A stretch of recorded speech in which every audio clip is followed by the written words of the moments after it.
उसने इतना ज़्यादा खूबसूरत चेहरा कभी नहीं देखा था। बड़े बड़े लोगों की पार्टियों में भी जाता था और बैठता था। न जाने कितनी लड़कियां उसे प्रपोज कर चुकी थी, जबकि उसने किसी पर कभी कोई ख़ास ध्यान न दिया था। उसकी ज़िंदगी बहुत ख़ास तरीके से बीत रही थी, लेकिन उसने कभी लड़कियों पर या उनकी खूबसूरती पर ज़्यादा ध्यान न दिया।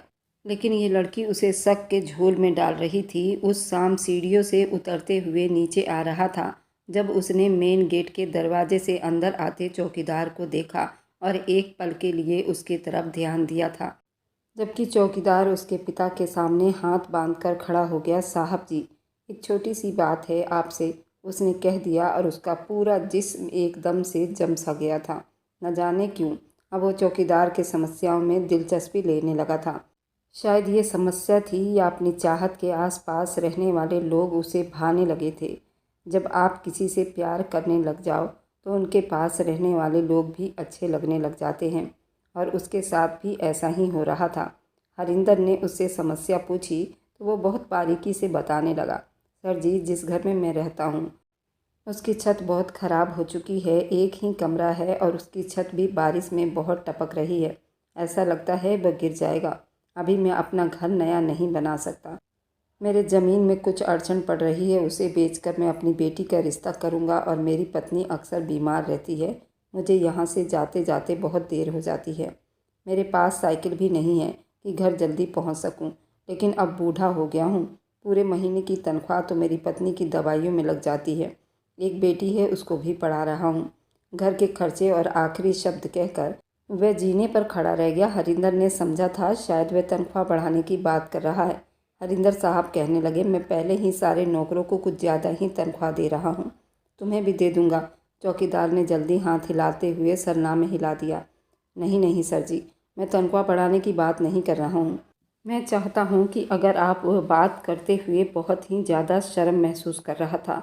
वह बाहर से ये सब सुनते ही विवेक अपने बाप के बहुत पास चला आया था और धीरे से उसने चौकीदार के कंधे पर हाथ रखा। बताओ, आप डर क्यों रहे हो? क्या कोई परेशानी है? इससे पहले उसने आज तक किसी नौकर के इतने करीब नहीं आया था, ना ही किसी ने उसे देखा था।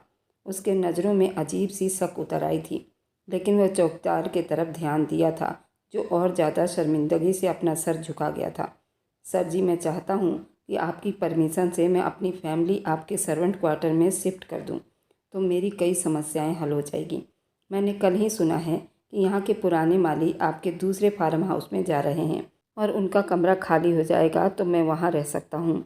आप अगर परमिशन दे दे तो बहुत अच्छा होगा।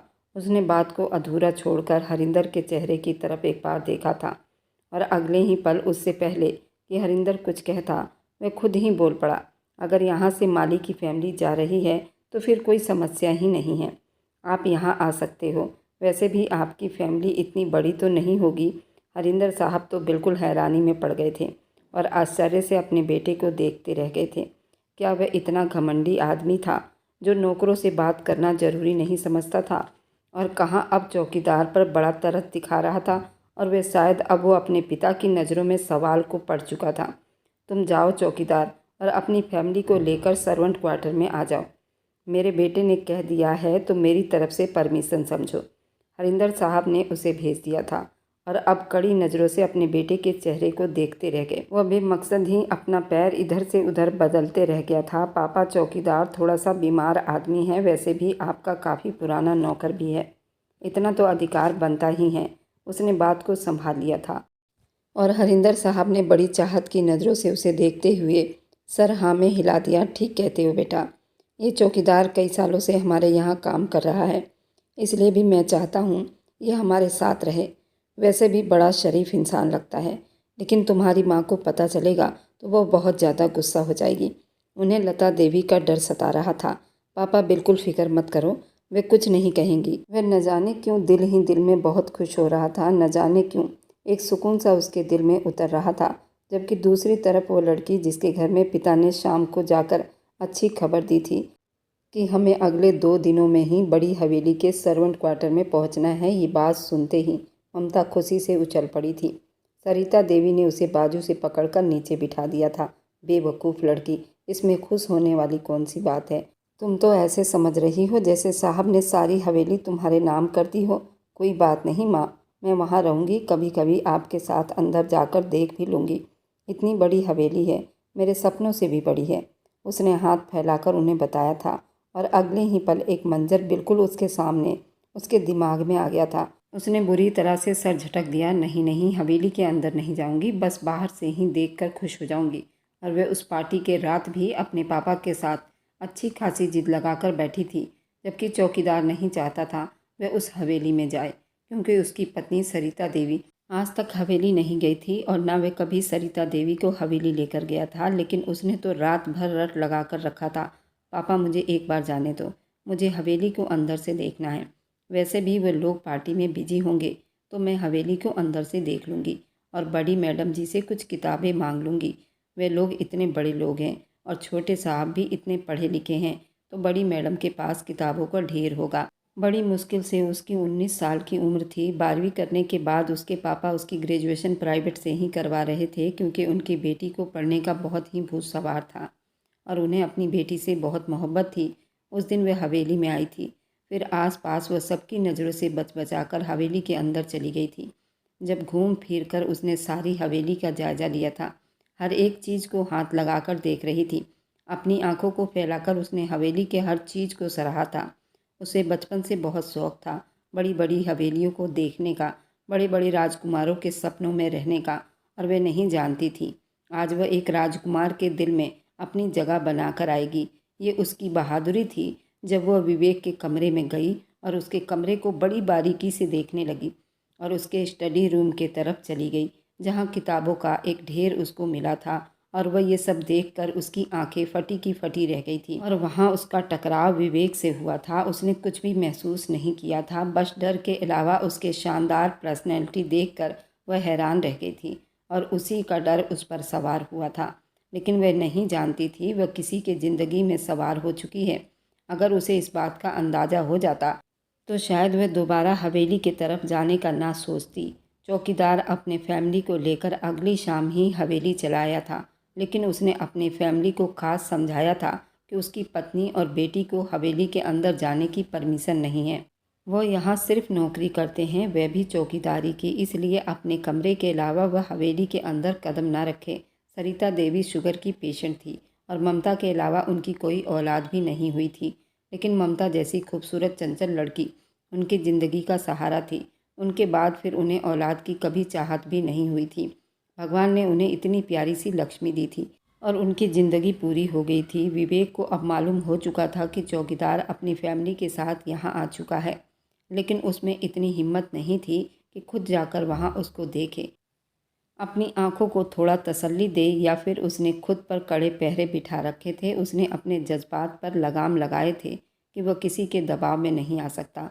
और ये भी सच है कि जब आपका दिल किसी के तरफ झुक जाता है तो फिर पूरी दुनिया ही साजिशों में शामिल हो जाती है और किसी न किसी तरह से उस आदमी को पाप की निगाहों के सामने लाकर खड़ा कर दिया जाता है, ताकि आपका दिल और ज़्यादा बहक जाए और आप उससे मोहब्बत करने पर मजबूर हो जाएं।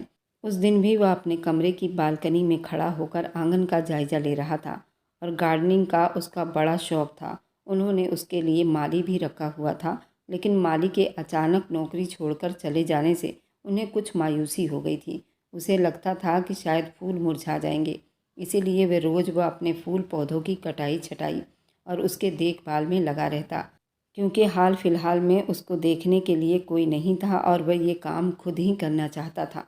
लेकिन उस दिन वह कुछ पौधों को देख रहा था और उनकी कटिंग कर रहा था। तभी दूसरी तरफ उसको चौकीदार की बेटी नज़र आ रही थी, जो कि बहुत ही खूबसूरत थी और उसे वो पहले भी देख चुका था। आज उसके दीदार ने उसे अजीब सुकून दिया था। उसने सिर्फ साधारण कपड़े पहन रखे थे, जिसमें उसकी खूबसूरती और चार चांद लगा रही थी। इधर विवेक ने कट स्लीव सैंडो और ट्राउज़र पहन रखा था। उसमें उसकी शानदार पर्सनैलिटी बहुत ही खूबसूरत लग रहा था। वह पलटने लगा जब उसने एक झलक नीम के पेड़ के पास खड़ी लड़की पर डाली थी, जो अब अपने कपड़े झाड़ रही थी, जिन पर हल्के फुल्के सूखे पत्ते गिरे हुए थे। अपने कपड़ों को झाड़ते हुए वह हल्का सा झुकी हुई थी और बिखरे हुए काले बाल उसके एकदम खुले हुए थे, जैसे वह उसे एक अलग ही रूप दे रहे थे। वह बिल्कुल थम सा गया, उसकी धड़कनें बेकाबू सी हो गई, उसे देखता ही रह गया। अब उसे समझ ही नहीं आ रही थी कि माली के चले जाने के बाद में रोज़ ये सब कुछ देखने लगा था। अब ममता उसी हवेली में दूसरी साइड में रहा करती थी, अपना दिन यहीं बिताने लगी थी और वह भी उन पेड़ पौधों का बहुत ख्याल रखती थी। तभी तो पेड़ पौधे इतने चहक रहे थे और वह इतनी खूबसूरत थी कि कोई भी उसे देखकर खिल उठे। वह बड़ी देर तक उसे देखता रहा, बहुत देर तक, जब उसने अपने बालों को समेटकर जूड़े की शक्ल दे दी थी और फिर झुकते हुए पौधों में घास और कूड़ा निकालने लगी थी। न जाने कितनी लटें उसके चेहरे पर बिखरी हुई थी। वो बहुत दूर खड़ा था, लेकिन उसके बावजूद भी उसकी नज़र उस पर ही जमी हुई थी। इतनी बारीकी के साथ उसके एक एक अंग को देख रहा था और दिल की धड़कनों में अजीब सा सुकून उतर रहा था। और फिर ऐसा ही होने लगा। हर दिन खड़ा बेताबी से उसे देखता ही रहता था। आखिर एक दिन उसने सर उठाकर ऊपर देखा और वह पकड़ा गया। बेमकसद ही इधर उधर झांकने लगा था और उसके यूं देखने पर शायद वह भी डर में हो गई थी, जो जल्दी से दुपट्टा खींचते हुए एक साइड पर रख ली। वह भी खुद को समझाते हुए नीचे उतर आया। लेकिन ये सच था, अब उस लड़की के बिना जीना उसके बस में नहीं था। अब उसे मोहब्बत हो चुकी थी, इतनी मोहब्बत कि अब उसके बिना एक पल भी वह जी नहीं सकता था। सो हर दिन उसी गार्डन में चला आता था और वह अपने काम में बिजी थी। अजीब तरह की खुशबू फैली हुई थी। उसने सर उठाकर देखा। कोने में खड़े हुए उस आदमी को देखकर देखती रह गई। जज्बात ऐसे ही हवा दे रहे थे, ये नज़रों से साफ पता चलता था। उन दोनों के दिलों में बनती हुई उस कहानी का पता दे रहे थे और हमेशा हम ऐसी कहानी को खुद से भी छुपा कर रखते हैं और उसके साथ भी कुछ ऐसा ही हुआ था। वह भी अब उसकी चाहत की नज़रों से गड़बड़ाने लगी थी। उससे पहले कि वो वहाँ चली जाती, जब उसने आगे बढ़कर उसका रास्ता रोक लिया था। यहाँ क्या करती रहती हो सारा दिन? वह बड़ी गंभीर शब्दों में पूछा था। वह घबराते हुए अपना सर झुका गई। बस इन फूलों के साथ वक्त बिता लेती हूँ। मैं फूल पौधों में घास वगैरह की सफाई कर देती हूँ। उसने हल्का सा बड़बड़ाते हुए कहा था। अगर मैं इनकी सफाई कर देती हूँ तो इसमें क्या बुराई है सर? नहीं, मुझे तो ऐसा लगता है कि तुम बार बार मेरे सामने आने के बहाने ढूंढती हो। मैं न जाने क्यों बड़े गुस्से में कह गया था, जबकि वह खुद बेताबी से उसे देखने के बहाने ढूंढता रहता था। ये मासूमियत है या ड्रामेबाजी? ये खूबसूरती के जलवे दिखाकर आखिर चाहती क्या हो तुम? उसने उसका बाजू पकड़ लिया था और वे डर कर पीली पड़ गई थी। छोड़िए मुझे, मेरा हाथ छोड़ दो, दर्द हो रहा है। अब वह उससे दूर होने लगी थी। जब उसने उसके बाजू पकड़कर हल्का सा खींचा, वह कटी हुई डाल की तरह उसके और करीब जाकर गिर गई। क्या तुम मेरे दिल में उतरने की कोशिश कर रही हो? तो ये तुम्हें बहुत महंगी पड़ेगी। ममता को तो उसकी बातें सुनकर जैसे कुछ समझ ही नहीं आ रहा था कि वह सरफिरा आदमी उसे किस तरह की सज़ा दे रहा था। मगर वह वहाँ से भाग आई थी और फिर कभी भी उसके सामने आने का इरादा न करते हुए हमेशा माँ के पास रहा करती थी। दिल अगर मचलता भी तो वह उस वक्त बाहर आती जब वहाँ कोई नहीं होता था। वह जो उसके बार बार सामने आ जाने पर वह वहीं पर खड़ा रहता था, अब उसके छुप जाने पर भी नाराज़ था। न जाने कैसी मोहब्बत थी ये उसकी। शायद वह खुद से जंग लड़ रहा था। आज टेबल पर सभी लोग बैठकर खाना खा रहे थे, जब उसकी माँ लता देवी ने उसके सामने बिना मतलब ही अपनी सहेली की बेटी की तारीफ लेकर बैठ गई थी। और वह नहीं जानता था कि उसकी माँ बार बार अपनी सहेली की बेटी की बातें क्यों करती हैं। वह पहले के कई फंक्शन में अपनी सहेली की बेटी से मिलवा चुकी थी। वह सर झुकाकर खाना खाता रहा। मेरा तो दिल चाहता है कि मैं अपनी सहेली की बेटी का रिश्ता तुम्हारे लिए मांग लूँ। आप क्या कहते हैं हरिंदर साहब? उन्होंने हरिंदर साहब की तरफ देखकर कहा था। हाँ, तुम्हारी सहेली की बेटी ठीक है, सिर्फ वही नहीं बल्कि उसका पूरा परिवार बहुत अच्छा है और वे लड़की भी बहुत अच्छी है और बहुत प्यारी, बल्कि सुलझी हुई लड़की है। उन्होंने भी हाँ में हाँ मिलाई थी जब उसने अपनी मुंह में खाई हुई ब्रेड को भी दूर धकेल दिया था। पर मैं राजी नहीं हूँ, आप कहीं से भी रिश्ता मांगो, वह गुस्से में कहकर वहाँ से खड़ा हो गया था। हमेशा इतने अकड़ में क्यों रहते हो? उस पर इस तरह की बातें कम ही असर करती थी। वह नहीं जानता था कि उसकी ये इच्छा किसी की ज़िंदगी को कितना बिगाड़ सकती है। और उस दिन उसने उनके सरों पर बम फोड़ दिया था। वे कभी बर्दाश्त नहीं कर सकते थे। मुझे चौकीदार की बेटी ममता अच्छी लगती है और मैं चाहता हूँ कि आप उसके बारे में सोचिए। उसके माँ बाप उसकी बात सुनकर बिल्कुल आश्चर्य में पड़ गए थे। लता देवी ये कहाँ बर्दाश्त कर सकती थी? वह उनके सामने किसी नौकरानी की बात करे। नौकर की बेटी हमेशा नौकरानी ही बनेगी। उनकी नज़रों में उसकी कोई हैसियत नहीं थी। पागल हो गए हो क्या? हरिंदर साहब देखो ना, ये पागल हो गया है क्या? हरिंदर साहब, उससे पूछिए कि ये क्या कह रहा है। तुम उस लड़की का नाम ले रहे हो जो तुम्हारे घर में एक मामूली नौकर की बेटी है। उनका गुस्सा अब 7वें आसमान पर था। हरिंदर साहब के माथे पर कई बल पड़े थे। बेटा, अपने जज्बात को थोड़ा लगाम दो, वरना तुम नहीं जानते कि मैं तुम्हारे साथ कितना बुरा सलूक कर जाऊंगा। और वह भी उनके सामने गुस्से में उठ खड़ा हो गया था। पापा, वह लड़की मेरे दिल दिमाग पर छा चुकी है। मैं उससे मोहब्बत करने लगा हूँ। आपको इस बात पर विश्वास करना पड़ेगा कि अगर मैंने उसे पसंद कर लिया है तो मेरी ज़िंदगी में सिर्फ वही लड़की आएगी, और ये सिर्फ जज्बातों की बात नहीं जो सिर्फ एक रात में ख़त्म हो जाएगी। अब आने वाले हर दिन इसी जिद में पड़ा रहूँगा। उसकी बातें सुनकर उसके माँ बाप को फिक्र समा गई थी। हरिंदर साहब और लता देवी ने चौकीदार का सामान उठाकर बाहर फिकवा दिया था। उन्होंने न सिर्फ उसे नौकरी से निकाल दिया, बल्कि उसे बहुत ही जलील कर हवेली से भी निकाल दिया था। इस सब की जिम्मेदार उस आदमी की मोहब्बत थी। वह कभी हारने वाला नहीं था। हरिंदर साहब ने उसे अपनी हर चीज़ से बेदखल करने की धमकी दी थी, लेकिन वह डटा रहा और आखिरकार वह खुद भी घर छोड़ जाने के फैसले पर आ गया था। जब उन्होंने बड़ी ही चालाकी से समस्याओं को सुलझाने की कोशिश की और एक दिन लता देवी और हरिंदर साहब ने उसके सामने हथियार डाल दिए। वे मान गए थे। उसके लिए वह बहुत बड़ी बात थी, लेकिन उनकी शर्त थी कि वह शादी करके उसे घर में तो लाएगा, लेकिन उसके साथ कोई भी संबंध नहीं बनाएगा तब तक कि वे नहीं चाहेंगे। जिस दिन वह शादी करके उसे उस घर में लेकर आएगा, उसी शाम वो फ्लाइट से विदेश चला जाएगा, अपनी पढ़ाई को पूरी करेगा और डिग्री कंप्लीट करके वापस आएगा। जब तक उस लड़की से किसी भी तरह की कोई भी शारीरिक संबंध नहीं बनाएगा। अब विवेक को और क्या चाहिए था? उसकी मोहब्बत उसे मिलने जा रही थी। हरिंदर साहब और लता देवी ने खुद चौकीदार से रिश्ता मांगा। उनके घर में तो एक अजीब सी तूफान आई हुई थी। वह अंदाज़ा लगा सकते थे उस हवेली में जाने पर उनके साथ ये सब शुरू होगा ही। हरिंदर साहब उस गांव के जाने माने आदमी थे। चौकीदार ने उनका नमक खाया था। उसे मालूम था अगर वह शादी के लिए मना भी कर देता तो उसका मना करना कोई अहमियत नहीं रखता था।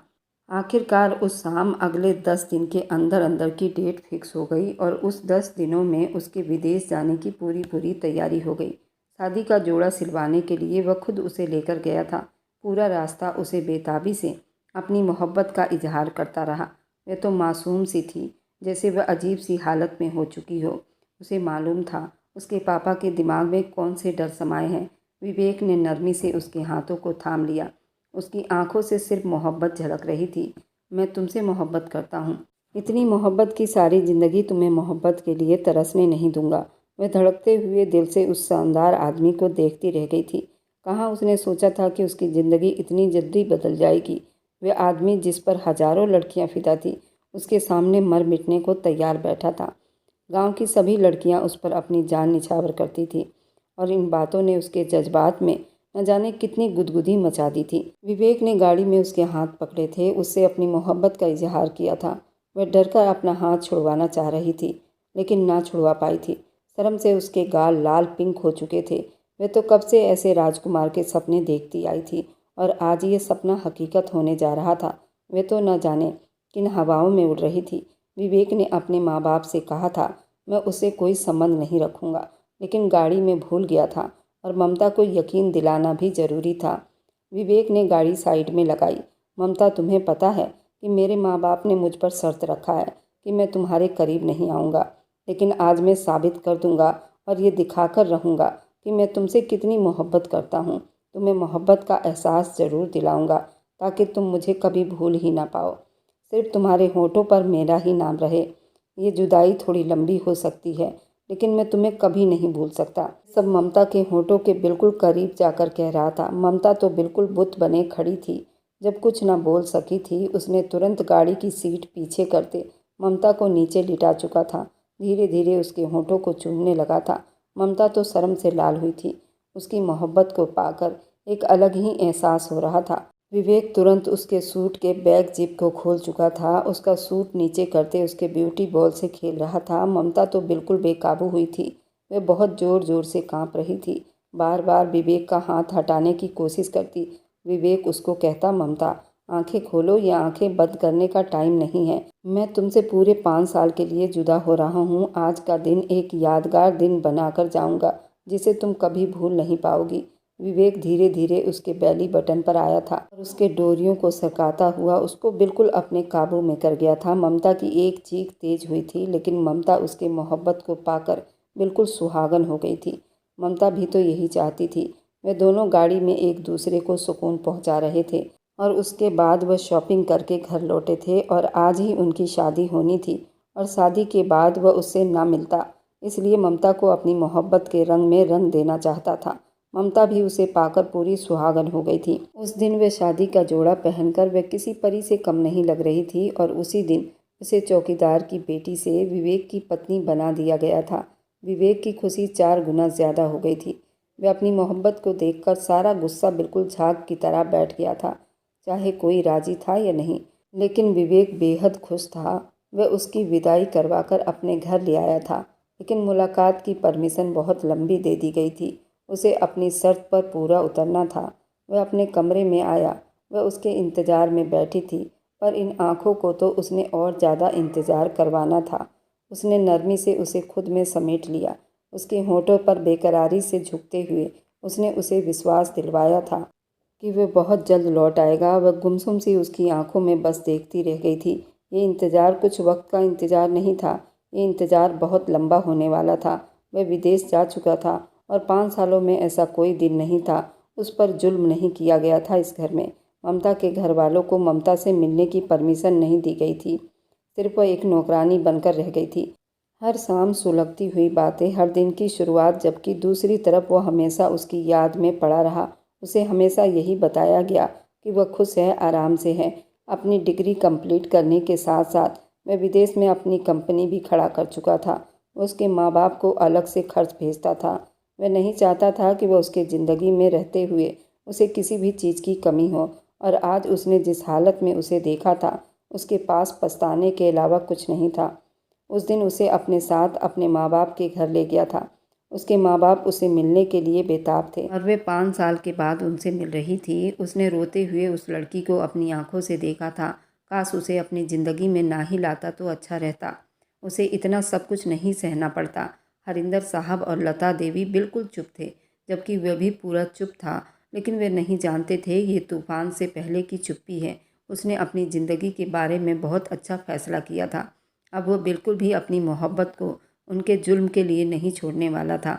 वह मोहब्बत जो उनके लिए सिर्फ एक नौकर का दर्जा रखती थी, उस शाम वह बड़ी बेताबी से उसके सीने से जा लगी और उसने अपनी मोहब्बत से उसे समेटा था। मुझे माफ़ कर दो, मैं नहीं जानता था कि मैं अपनों के साजिश का शिकार हो गया हूँ।